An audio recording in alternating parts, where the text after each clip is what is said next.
Ada orang tanya saya, macam mana cara nak guna aplikasi MyWow ni? Boleh terangkan satu persatu tak? Okay, jom, let's go. Kalau anda buka apps MyWow ni, anda akan tengok pertama sekali dia akan tunjuk usage. Usage ni adalah bahagian penggunaan kita lah. Dekat atas tu dia akan tunjuk nombor telefon kita dengan ID. Kemudian yang tu dia tunjuk credit balance dan dia akan tunjuk status kita sama ada aktif ataupun kalau dah lama tak top up, dia akan tulis pending lah. Kat situ dia tulis button reload now tu adalah button kalau kita nak top up nombor kita. Dan subscribe now tu bila kita dah top up, dah isi kredit, kita nak langgan pelan data internet pula, kita kena tekan subscribe now dan pilihlah pelan data apa yang kita nak. Dan kita pergi ke bahagian member pula. Bahagian ni adalah untuk kita lihat siapa orang yang kita dah daftarkan, berapa pendapatan kita dan sebagainya. Ini khas untuk kalau kita buat bisnes lah. Kalau kita tengok dekat atas tu, dia ada tunjuk Lite, Pro dan Biz. Kalau kita ajak orang lain guna singkat ToneWow, iaitu singkat Lite, dia akan tunjuk lah nombor 1 dekat situ. Lagi ramai kita daftarkan, lagi banyak. Kalau kita daftar singkat Pro, dia akan tunjuk dekat situ. Daftar singkat Biz, dia akan tunjuk dekat situ. Dan Fast Track tu adalah jumlah bayaran yang kita akan dapat. Sebab setiap singkat Lite, Pro dan Biz ni, bayaran bonus Fast Track yang kita dapat tu berbeza-beza. Jadi dia tunjukkan total dekat situ dan kita boleh klik tengok bila dia akan bayar lah. Kalau kita tengok dekat bawah tu, dia ada tulis data takaful percuma. Kita boleh semak berapa jumlah takaful kita. Kalau tak ada coverage kat situ, kita boleh klik buy untuk beli takaful.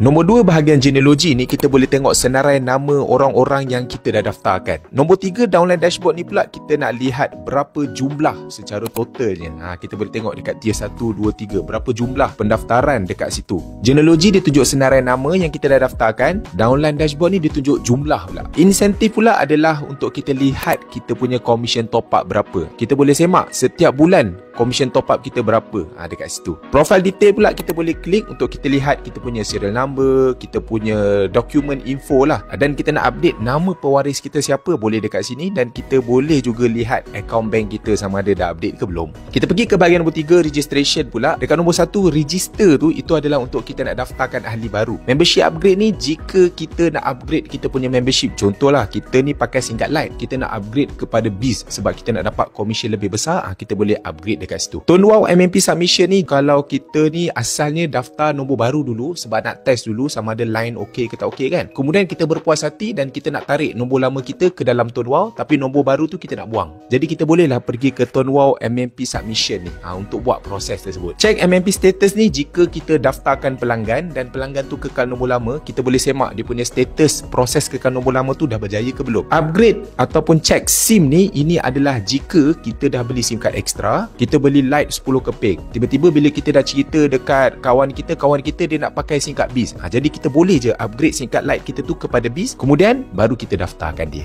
Kita pergi ke bahagian yang nombor 4, iaitu wallet. Ini ibarat ni macam e-wallet aplikasi MyWow. Jadi nama pun e-wallet, kita kena isi duit dululah dalam tu. Jadi kita boleh klik dekat wallet top up untuk kita nak isi duit dalam e-wallet kita ni. Seterusnya, duit dalam e-wallet kita ni kita boleh transfer kepada ahli-ahli ToneWow yang lain dengan klik transfer to third party.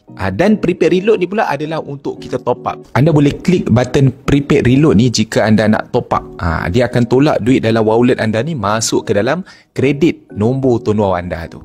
Jika anda nak set pula duit dalam wallet anda tu, dia tolak setiap bulan untuk masuk ke dalam kredit. Anda boleh klik dekat button auto prepaid reload. Anda boleh setting dekat situ. Data takaful percuma tu macam biasa untuk anda nak semak takaful ataupun anda nak beli takaful. Premium VIP number tu jika anda nak beli nombor cantik. Contoh anda ada customer tu dia kata dia nak nombor 8888 0000 kan. Jadi boleh beli dekat situ untuk VIP number.